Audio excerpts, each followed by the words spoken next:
Okay, hi everyone, thank you for coming this evening. This is the first What's Next lecture of this academic year, and it's a series we started a few years ago to invite AA graduates back to the school to talk about their unique forms of practice, which is why it's called What's Next, what happens after the AA. And I have the flu, so don't worry, I won't be introducing this lecture. But instead, usually for this series, we always ask the tutor of the graduates, like their last tutor, to kind of introduce them. And with Antoine and Ari, it was a bit difficult since they were both students in Dip 9, as was I. And Natasha recently moved to LA, so I'm really just introducing who she is before I play her introduction. So she was the unit master of Diploma 9 for 10 years and taught for 16 years. She's also the director of the summer school program here. Natasha Sandler, and I'm introducing What's Next tonight with Ariadna Barthe and Antoine. I think I've been asked to introduce this lecture for two reasons. One, I was a tutor in Diploma 9 for 2 years each, and I'm also in the midst of asking myself that same question. I'm asking myself, what's next? We moved to Los Angeles about 2 months ago, and so this question has been really at the forefront of my mind for quite a while. And things are beginning to take shape, so that's great. But if this process has taught me anything, is that we don't ask of ourselves nearly enough. And maybe that's where we can kind of start this introduction, is by, I think, the way these two have both shaped much of how they make decisions, which is always in kind of constant internal debate, but also very importantly, external debate, kind of asking the questions, but then it's super important. I have never in my life debated, I think, with anybody more than I have with these two. For the most part, Antoine always said no, and Ariadna always said no. Joking, obviously. No, but they argue with purpose, and I think they argue to clarify, and they argue to position, and they argue to strengthen me. In order to strengthen your own argument, you have to ask the person you're arguing with to rise, and I think that was incredibly productive, certainly very constructive, and in my memory it was, and certainly I think their work benefited from it. So where do we go from there, from that kind of interest in debate and in discussion? We go to the making of a practice that has as its core the sharing and collaborating and debating of ideas with people outside of their office. They call the office TOI or plus. You and me, you and them, you and him. Ensuring that their creative consultancy is at its heart an experiment in working as a connected instrument, connecting clients to their own ideas, or connecting people and places and spaces. TOI has the capacity, I think, to change the way we make projects, to broaden the role of the architect as an agent of connection and not just construction. Sorry, it looks like I'm in a bush here. I'm not. Just be on the fireplace. I think it's also relevant is to think about how they got to this point. How they built this practice at a relatively young age, fairly fresh out of the AA. And I think they graduated in 2013 and 14 respectively. And they're already really busy. How, as far as I understand, their first project in Brazil was designed and managed almost entirely in WhatsApp. What's important to ask is how and why they feel it's important to balance practice with teaching, and why their house is always this carefully curated obstacle course of open books and objects on the floors and tables, I think, so that their paths are always interrupted and challenged by the words and images and objects of others. Antoine and Ariadna have been designing their lives, I think, way more than their projects ever since I've met them. They don't do projects, they craft manifestos. So back to what's next. At some point this 5th year, Antoine asked me what he should do after graduation. It's a super important question. You don't want to find yourself 10 years down the road, working somewhere, and you suddenly realize you never asked yourself, what do I want to do? Where do I want to be? And how do I want to pursue architectural practice, or even something outside the discipline? It's a question you'll all face when you graduate. And I think it's a question you also all, or at least the AA students, face annually as you make decisions that will shape your academic path. Choosing one unit over another, ensuring that after 5 years you have an education that's entirely your own, unique to you. So my answer to that question is always choose the thing you fear the most, and that's what will push you to develop the most. It's where the challenge is. So when Antoine asked, that was my answer. But of course, it's the easiest thing in the world to say that. And it's entirely another thing to do it. So he graduated, he left for Tokyo to work in a city where he had no understanding of the language, no work visa as far as I understand it, and no one really that he knew there to rely on. And he flourished there. The practice loved him. And a year later, maybe it was 2, I can't remember, back in London, he asked the same question, and this time chose a different destination, this time Mexico City. And I think it's a brilliant way to think about developing yourself, like constantly putting yourself out of the comfort zone, forcing a reaction. The second he's comfortable, on to the next challenge, how to begin to constantly push yourself. I think Ariadna has a very similar way of approaching work and the making of ideas. She similarly spent her time at the AA choosing units that were at the absolute opposite extreme of what she'd done the year before. In her second year, she was with Intro 3 with Ricardo Nanette, making these really beautiful hand renders of a project, I think set in India. And then in her third year, she was with Jeroen and Brandon, where she spent a year building massive concrete formwork and was casting. And then with me in her fourth and her fifth year, doing 2 completely different projects that you would never guess survive in the same hand. And she has a really deep interest in film and art direction, and even though the work is super different, I think that kind of interest allows her to stitch together the narratives and the backstories of her projects and connect them all together in a really singular body of work. So, I think Ariadna and Antoine are creative individuals who are in the process of building a creative consultancy that has as its primary goal the ambition at all costs to remain always and forever creative. Their email signature is creatively yours. And what that ambition is there.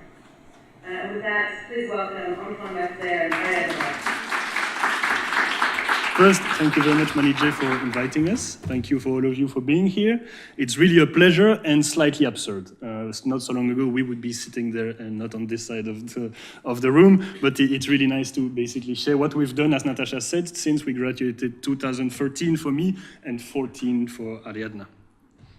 So it's also weird because it's actually the first lecture we ever do, and it's weird on how do you actually start a lecture. And I've been used to watching, like most of you, I guess, many lectures online or physically in the room, and you always have these architects who come with these incredible stories. And so in a way, we also wished we could come like Antoine Vaxelaire with a fabulous story of an African hut that kind of defined the entire career and that they keep on repeating as the defining moment.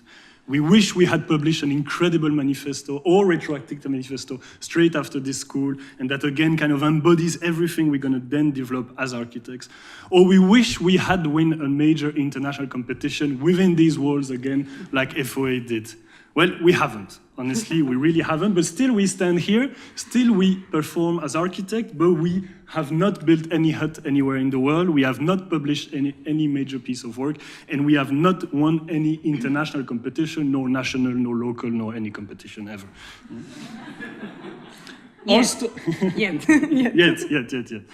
Yet our story starts with a sink. It's less glamorous, we agree, but it's nevertheless fundamental for us.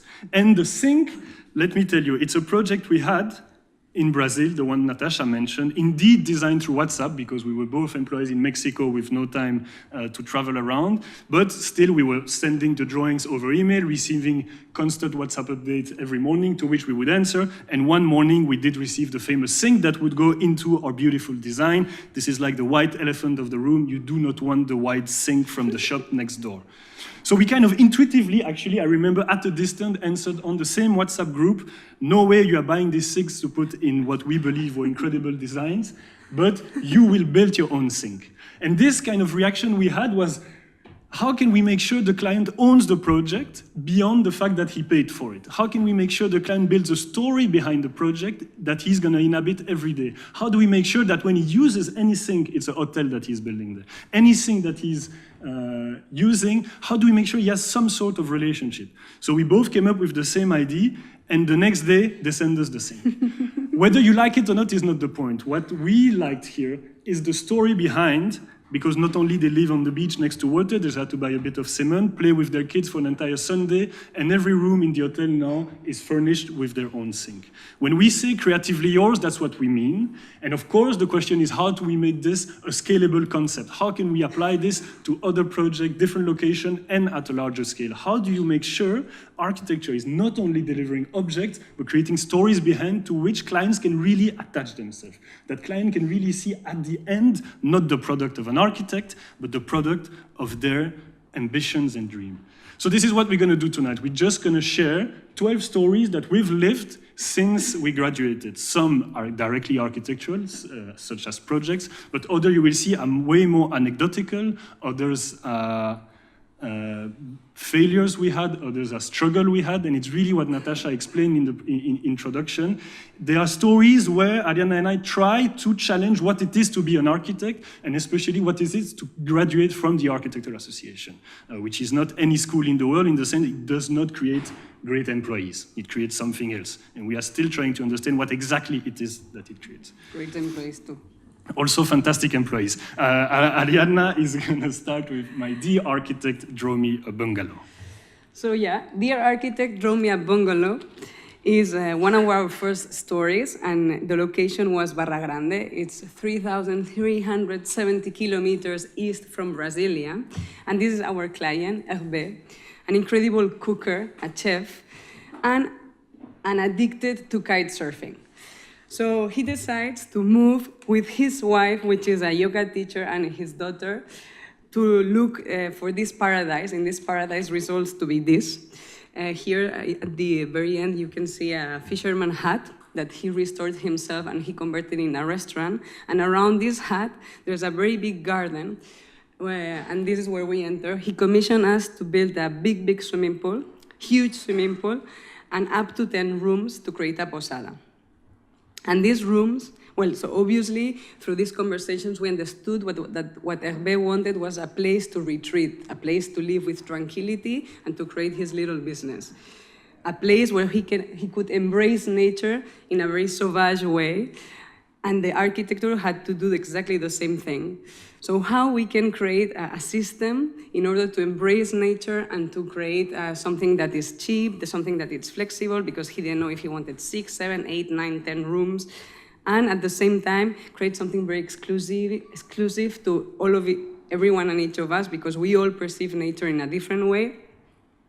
So, well, basically what we did is to create a huge plinth and a huge roof in one of the walls in the garden that allowed to create all these compositions in between. These are the rooms. The rooms could be placed and grow in different phases architecturally. And we even embraced the idea of composition by presenting Hervé almost like with music. So here we are, do, re, mi, fa, sol, la, si, do. Here are the 7 rooms we created for him. All of them have a space, a paradise by itself, a little garden. So there was the garden of the posada, more the private garden of each of the rooms, and all these in-between areas that we could potentially use as a yoga space for his wife to do his classes, massage space, a pond, a reception desk.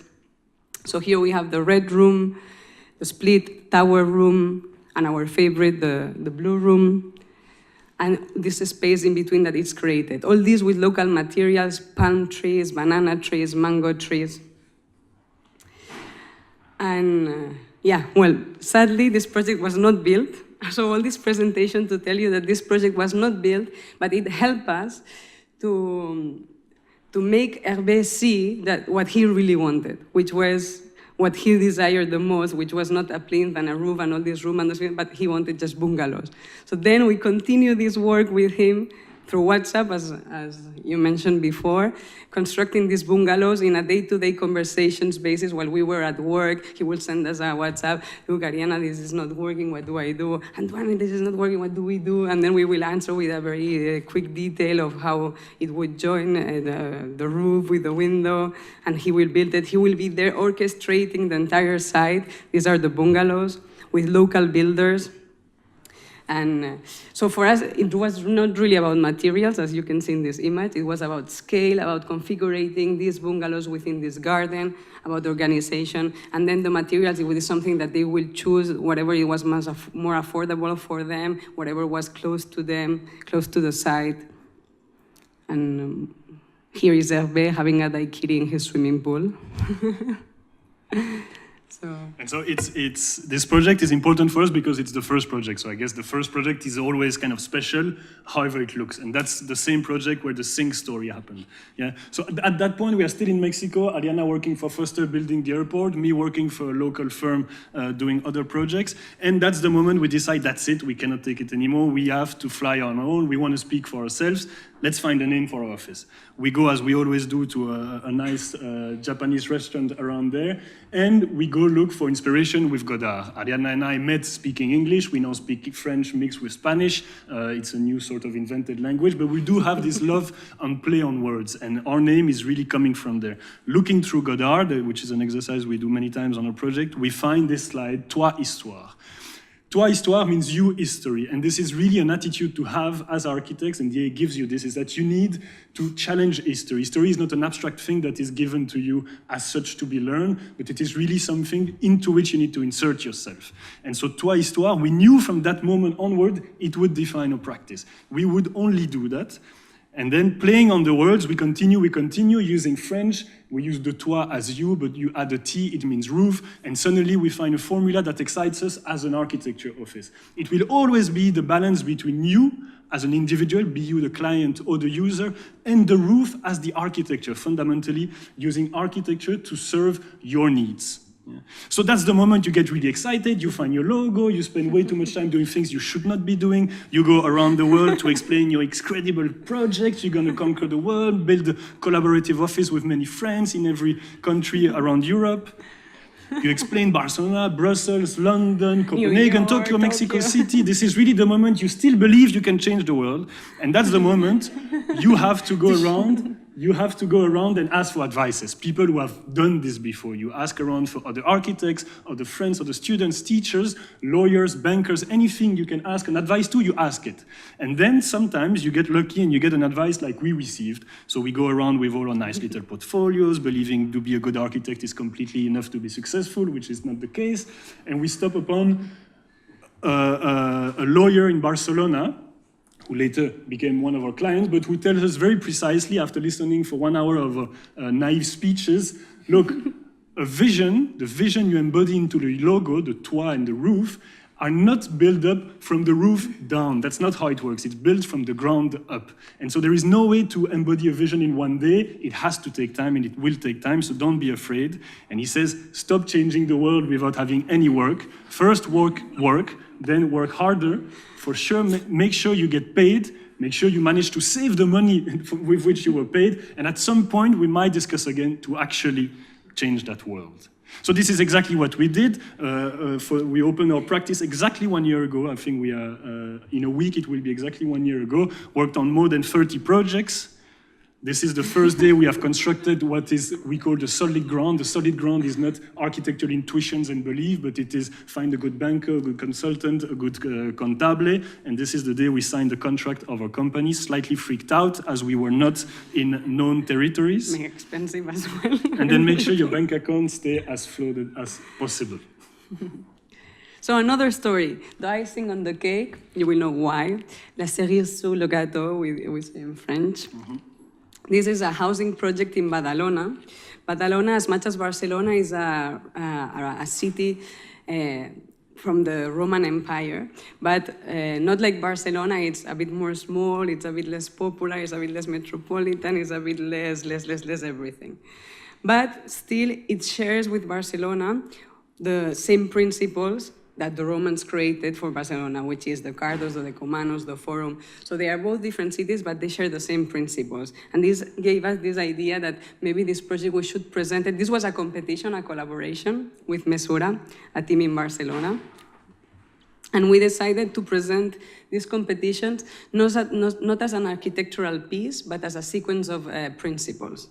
And the first principle was connectivity. Badalona is a city that, I mean, if you know a little bit, is divided through the high-speed train line and the highways. It has cut the entire city like in chunks. It's horrible, and they are doing a lot of work in order to connect again vertically, to vertebrate the city again. And here we can see our site, the hall here, which is in a, well, it has incredible it's incredible because it has two very different conditions. In the north, you have a big plaza with a modernist hospital, and in the south, you have this kind of village-scape with a terrible vis-a-vis. But it's a very rich because it has two different conditions, and the entire plot, it was massive, was all this, and luckily because of the laws, you couldn't build all the way, so you had to you could only step back 15 meters. This means that you have a big oasis in the middle, a big garden. And this is an opportunity for the project because it's the only promotion of housing in that area that has 2 blocks and a big garden to share between all the units.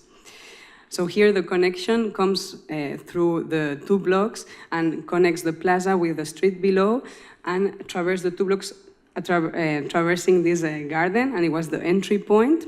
It's a very subtle connection. And this leads us to the second principle, which is the Hortus Conclusus, which was also learning from the Roman villas. In that city, there's still 3 Roman villas, and they have a huge museum of Roman, well, there was an entire city buried, and it's very well preserved. And we can see, I mean, that the entire villa, it's grown from the 2 courtyards, the atrium that collects the water, and the garden where they can grow their plants and basically have fun. And this leads to the Casa da Cos, which is actually the majority of the housing there. And this Casa da Cos is incredible because it becomes the house, it becomes a unit, an urban unit of measurement. All the houses of Badalona are built like this, they are like this, and the width of this house is 5 meters, 5.7 meters, and it's because the trees around the area were 6 meters high, therefore the maximum width that you could build was this one. And it takes the same principles than the villa, it keeps the garden in the back, and the front towards the street is the house. And it also has a well. So we take both the potential of the villa and the Casa da Cos, and we bring it to the site, which is here in the middle. And this leads us to the third principle, which is how to create an open system by preserving this measurement of the Casa da Cos within our site. So we created, I mean, the client is a real estate investor, so we needed to create a structural system that would allow us for many different types of units. And we presented this one because we thought it was the most appropriate one, because all the flats have a cross ventilation and benefit from both the streetscape and the courtyard, I mean the inner garden, the oasis, equally. Here we have the ground floor plan and the facade. So, I mean, here you cannot see, but the rhythm that this facade has is the same rhythm that you find within the city, so it's very well integrated. And this leads us to the next principle, which is this filter, this facade, which is a shared circulation. And this comes from various references. One is in Badalona, there was a very famous contest in 1900, where all the people would put plants in the facades of the houses in order to dress the houses, and they will do pictures, and it will be a photography contest. It was something very beautiful. And sadly today, the ground floor plans doesn't look like this anymore. They look more kind of like that. And as you see, the entire ground floor plan is blocked to the city, or to the street, because of privacy, security, and the sun, the direct sun, which is very strong in Barcelona during six months. So we had to solve this, and we decided to solve it by creating a recess, and therefore reduce the 15 meters that you had that you could build to 12, therefore the flats were less deep, so you have more light, and at the same time you create this condition, which is in the left side you have the current condition. What normally they do is to elevate the ground floor in order to create this intimacy and this security, and what we did, it was to elevate the ground floor and recess 3 meters to create this shared circulation, which was great. I mean, in a Mediterranean city makes a lot of sense, because you create this kind of semi-public, semi-private space, a gallery with all this vegetation.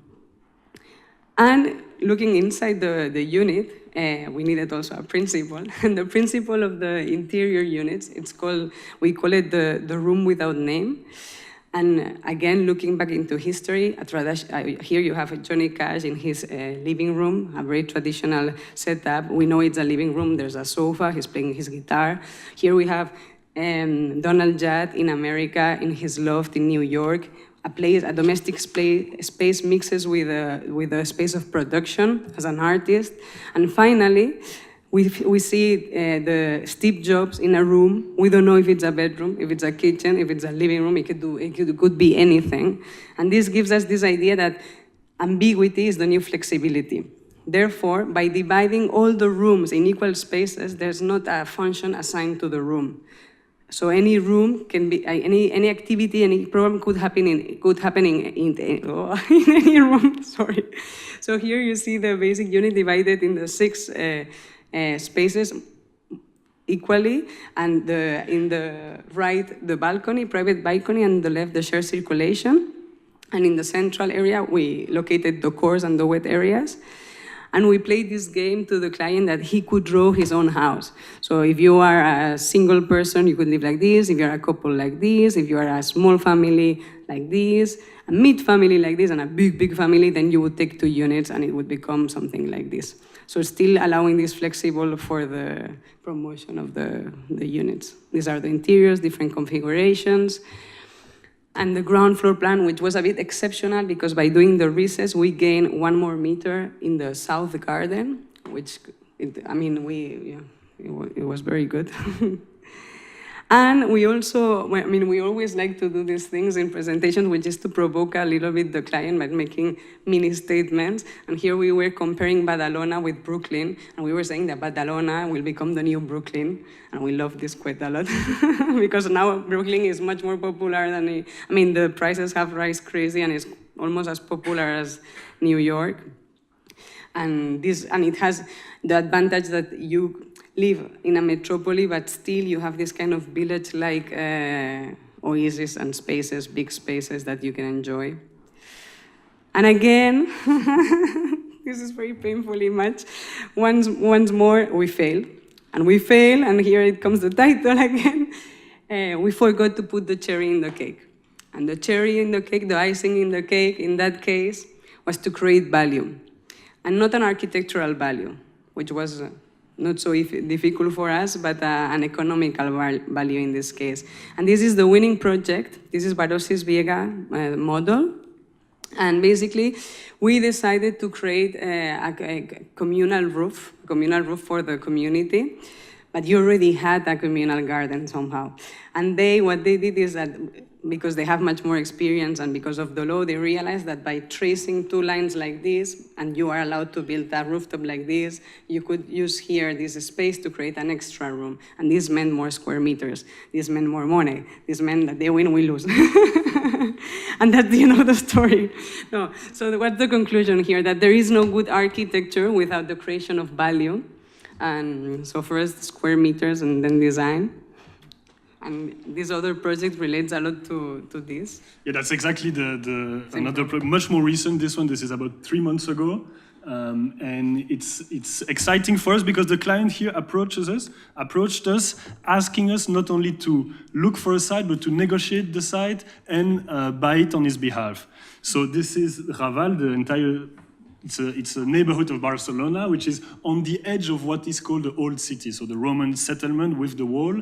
This was always on the edge, and historically it has been defined as a neighborhood on the edge in which illegal activity would take place. And still until today, that's really the DNA of Raval, meaning prostitution, drugs, and all of these kind of so-called edgy activities still happen there, but you are right in the center of Barcelona, 2-minute walking from the Ramblas de Catalunya, which you see on the right, or right next to the sea. So it's a very undervalued neighborhood where nobody really wants to live except tourists, yet hyper-central. So we fully agree with the client in that sense that there is a need to kind of re-invade this neighborhood with exciting projects, because right now you either have museums built by the city, very expensive hotels because very well located, a lot of universities, or deliberated old buildings that are basically given for illegal immigrants at absurd renting prices.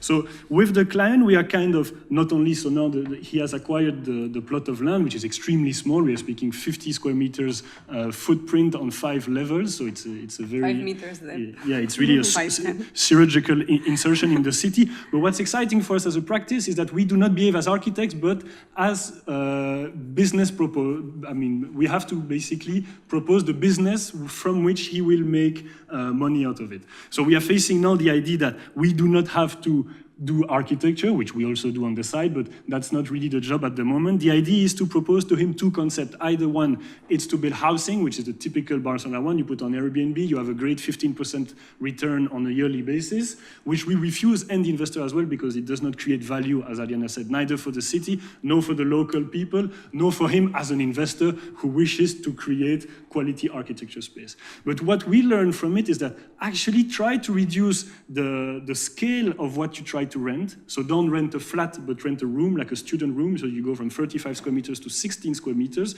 You double the amount of unit, but you keep the same price because students are willing to pay for 60 square meters what a local is willing to pay for 36 square meters. Point being, we create a business which creates value and an augmented quality in architecture. So this is a project that's still ongoing, and we have recently proposed, this is not the final design, but we've recently proposed that the business should be co-working space because it's exactly the same strategy. Instead of renting office spaces, you rent tables. So the more you reduce the unit that you will rent, the more you increase the return on investment. So you rent a table 200 square meters, you put 26 tables, the numbers are way more exciting than with 4 locals. What I'm trying to say here, this is the exciting moment for us where we cannot speak architecture to mean architecture. Okay, you won't get the client to build your great project if you explain it in architectural terms. You will only build the architecture if you speak business to him. And actually, this mini exercise we did with Extra Medium, which I just explained, is something that we are now trying to define as the formula, the sort of magic formula for our office. Yeah? We call it the Vitalik Dream for a simple reason. The Vitalik has been slightly famous in past weeks because he kind of very well explained the idea that in cryptocurrencies and with this platform, in order to be decentralized, you have to be decentralized architecturally. This means physically on land where your servers and your office is placed, but also politically. So the idea of decentralization comes with a political message, which means how do you operate as individual within the fabric of a city or country or a continent? Well, the office we are trying to do is not the same in the sense that we are absolutely not crypto, but we are trying to decentralize the office by always collaborating. So there is not a single project that we are showing where we don't collaborate with another architect.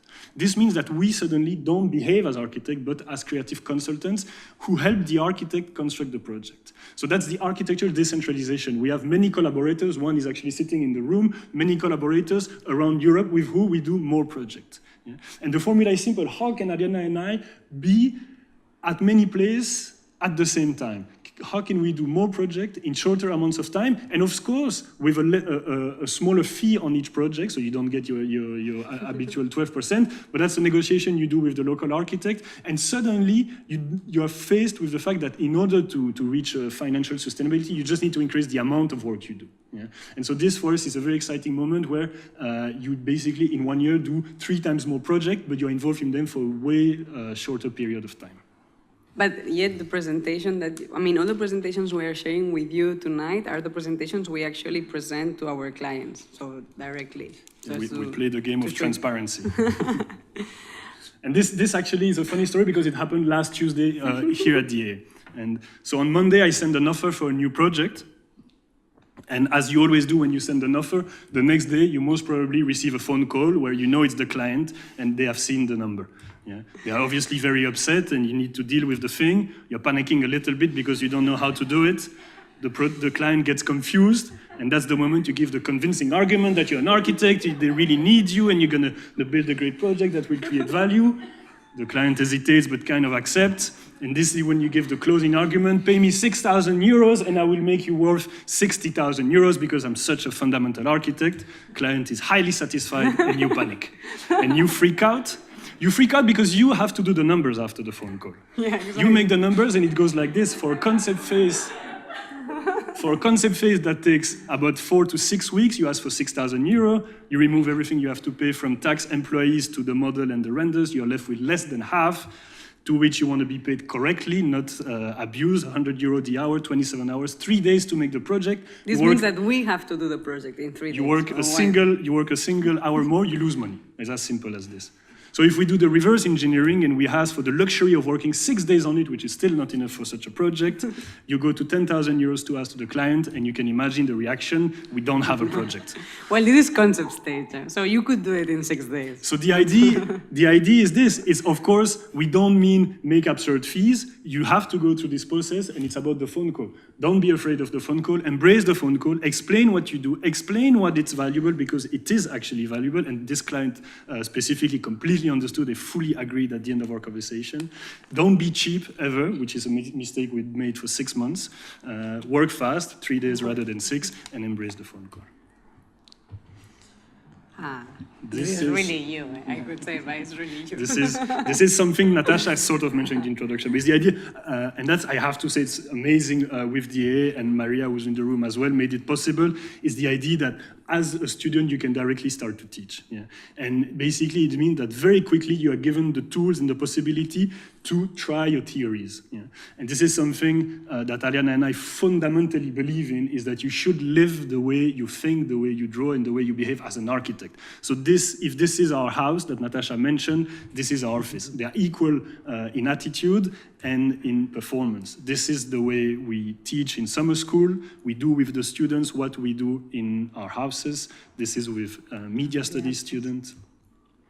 And we go on, if we have a belief, we tattoo it, and we write it on our walls when we live in our hotels. And this is our latest attempt to do such a thing, which was the summer school a few months ago, which is a carpet we produced with the students. Yeah. And the carpet did teach us something, which is the very simple idea that as architects or individuals, try to define your extreme within which you want to operate. You know, don't try to go for one or the other. Make sure you are constantly working with both, and maybe in between that zone. Yeah? In between the zone of these extremes. Yeah? And of course, architecture is an attitude in the end.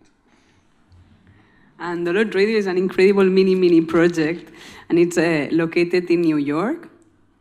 And it's basically it's a radio, it's an online radio, but the beauty of this radio is that it has a very physical space in Brooklyn, a triangular plot, and the beauty of it is that it has also a public space.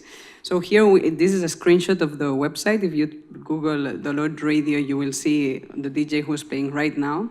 And the client asked us to work on this public space, and we know him very well. And he's an anthropologist, a sociologist. He has a, I mean, you continue because you know him better. No, we know him very well because he's my brother. And yeah, so he's his brother. I think if I say I do full transparency, I do full transparency. The previous project was my mom. No, it's not true.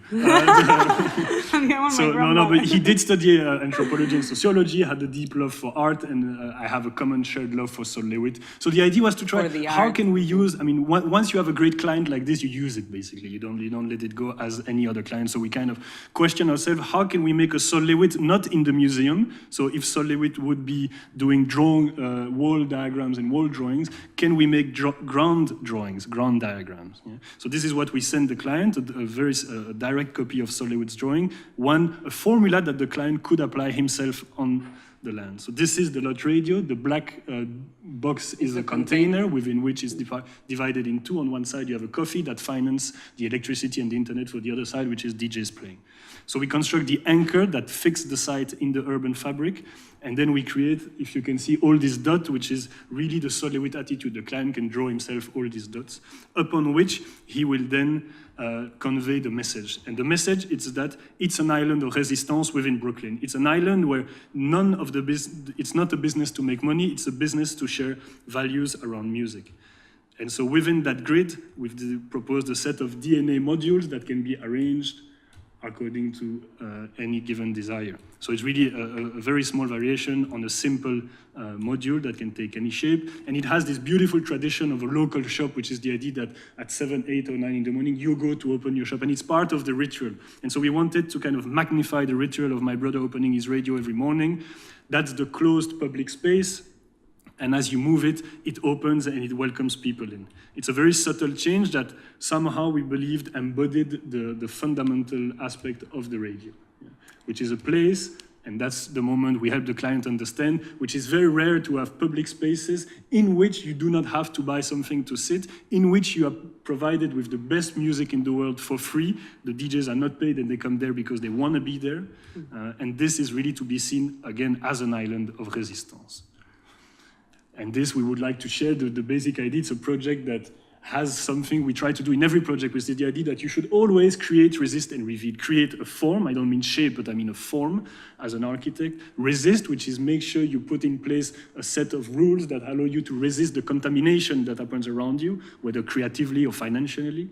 And then reveal a political system, where this is reveal something that happens around you. It can be of large or small scale, which is in the case of the lot radio, of very small scale.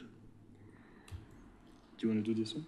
Yeah, and the Haute Couture basically is like every single architect. There's sometimes that you don't have clients, and there is architecture with no clients, and then we spend this time in the office to fantasize about our dreams and our ideal projects, and then we build them, we do all of it, and then we look for the client. So in this case, Antoine is a lover of squash. He plays squash. Terribly, but it's Terribly, but he plays. So here is a house that configures itself around 4 squash courts. And all the services and everything, it's in between. This is squash courts. Now here I have to say no, because it's important, because it's a house that, again, I think since Natasha went so personal in the introduction, I have to continue. And one day a woman said a beautiful idea that in life there are only 2 kinds of men, Tarzan and intellectuals, and you are either one of them, but the ideal man would be both. So this house tries to embrace both. So squash was elected by Forbes magazine as the healthiest sport on the planet, so it's a sort of gladiator of the modern age, and it's the favorite sport of Wall Street for good reasons. And we kind of balance and compensate with the dark spaces of the library. And then I'm done. So here you have the interiors of the squash court. Yes. One of them, one is a bath, the other one is a room. They can all be as much as the room with no name used as any way you wish. This is the exterior image of the squash court. I mean, here are the moments where, of course, we don't define ourselves as architects, as Natasha said, and we are trying to convey to you, but this does not mean we have deep architectural souls. That's what we like to do, is to design buildings. Yeah? But what we think is a risk is to only do that. Yeah? It's not enough to only do architecture. So these are, of course, jokes we do on the side when we have free time, but they cannot become the core of the business. So you don't need clients to be an architect, and you don't need clients to create architecture. Clientless, yet site-specific. And then here, to conclude, actually, so Natasha mentioned it, we are a creative consultancy, meaning we are not an architecture office. And this is something that's really important, because in the past 2 months, we realized that all our clients, although we were behaving as consultants, thought we were architects. And they were we didn't really know how to present each other yet. I mean, we didn't know, but it was a bit confusing always. But are you an architect? Are you an architect? Yeah, you're always in that moment. And so then we went with this presentation. So again, we show you straight ahead the one we did for all of our clients to clarify our position. And we said, look, we are interested in this simple idea. Lavoisier said, nothing is lost, nothing is created, everything is being transformed. So if the time we live in are changing so fast, not only business, but investors and individuals have to update themselves constantly. They have to transform the way they behave within the city. They have to transform the way their business behave. And so we are here to help them go through that transformation creatively. Yeah? So the purpose of the creative consultancy is fairly simple, and it's again an idea stolen from Godard, but it's to put clear images on vague ideas. Yeah? Again, seems nothing, but it's a job in itself. And Ariadna just mentioned it, we keep having that question, are you architect? But it depends. Yes, we are architects. We studied at the Architecture Association. We worked for many offices around the world. We've built buildings, been on site. So yes, we are architects, but no, we are not architects, because we refuse to pass part 3 and become legal architect. We refuse it because, no, it's true. We refuse it because we want to make sure we will never be stuck with the architecture. No, we refuse to have the life, or, I mean, I don't know how to explain it. I still don't know how to explain it. And I think let's not be afraid to say it. Maybe with a drink. Maybe with a drink. I'm not saying everybody should do that, but We both have this kind of urge of being architect, of calling ourselves an architect, of having the title, but we also have the necessity to look at the world around us, to see young architecture studio really struggling for wrong reasons. You know, that's the point, for wrong reasons. So Ariadna and I are thinking, how can we be part of that discussion and become the bridge that will help young practices to actually have a seat at an interesting table, to actually have a seat not at a competition of a Guggenheim in Helsinki with 6,000 submissions, which is absurd, it makes no sense. How can we really help young practices have a seat with investors who are willing to take the risk and working with young architects? So no, we are not legal architects, and this is fundamental for us.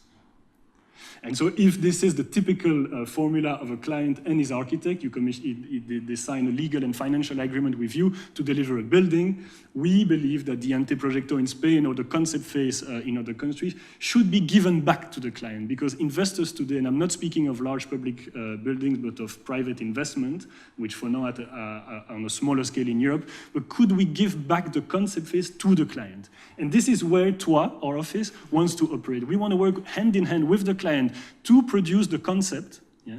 And from then on, we build the best suitable creative team for the investors to construct the building. And this is where you see that the building at the end is not the end of the architect, but the DNA of the client. And that's in a world where no investors can really still believe that they can build only for money. They need something more, and we are there to help them put a clear image on that thing more. Yeah. Very simply and crudely, it means we take 100% of the first few weeks. Very quickly, we team up with a local architect or another creative team, and we invert the role of responsibilities. And all this is a collaborative process at the end that, I mean, it's not that you do the concept with the client and the brief, and then you say, oh, goodbye, that's it, the project. No, you do follow up until the end. Absolutely. So, yeah. And so we end up with very recently watched this movie again, which is fantastic, Layer Cake, where there is this great line, the art of good business is being a good middleman. Ariadna and I are trying nothing else than to be good middle agent. Thank you very much. Thank you.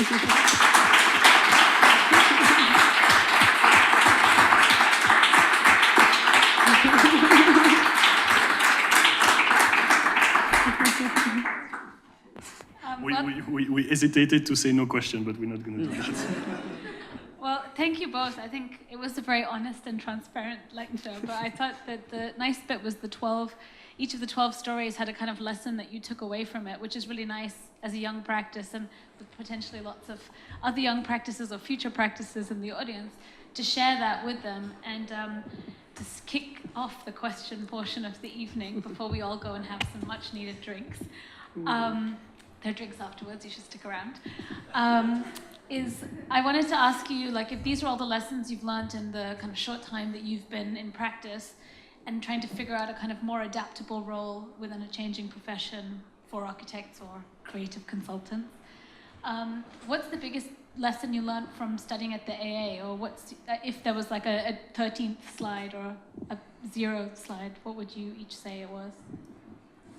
Well, to me, it was that, well, first of all, there's a huge gap between education and when you get out, because when you learn, architecture has nothing to do with what you do as an employee when you join a firm. It has nothing to do. And at the beginning, you really struggle because you come from creating these statements, these ideas, these concepts, to start sitting in a chair during 8 hours only drawing. And it's a very difficult mind thing. But then what you learn at the A as well, which was great, is that at the end you need to build your dream job during the school and graduate and go for it straight ahead. I mean, you start building it here at school. You don't finish school and then you start anew and why do you? No, you build it here. It's now when we have to build this and have these visions and then go for them. And I think we can all achieve what we want. And it's to specifically say DA, for me at least, I mean, I'm completely biased. I believe DA changed my life, so it's really not a fair answer. But I do believe another thing is that schools should not create employees, but provocateurs. And I think it's what both Ariadna and I did when we went out. We did work for 3 years in offices with horrendous working hours and everything. We know the frustration. But the idea was always the same, is that how can we contribute as employees? It's to make sure we provoke our employers. Yeah? And I think this is an attitude the AA gives you. It's the idea that to constantly question anything, and we started with the idea of questioning history itself. Yeah? So this is what I would say I've learned from the AA directly. Any other questions?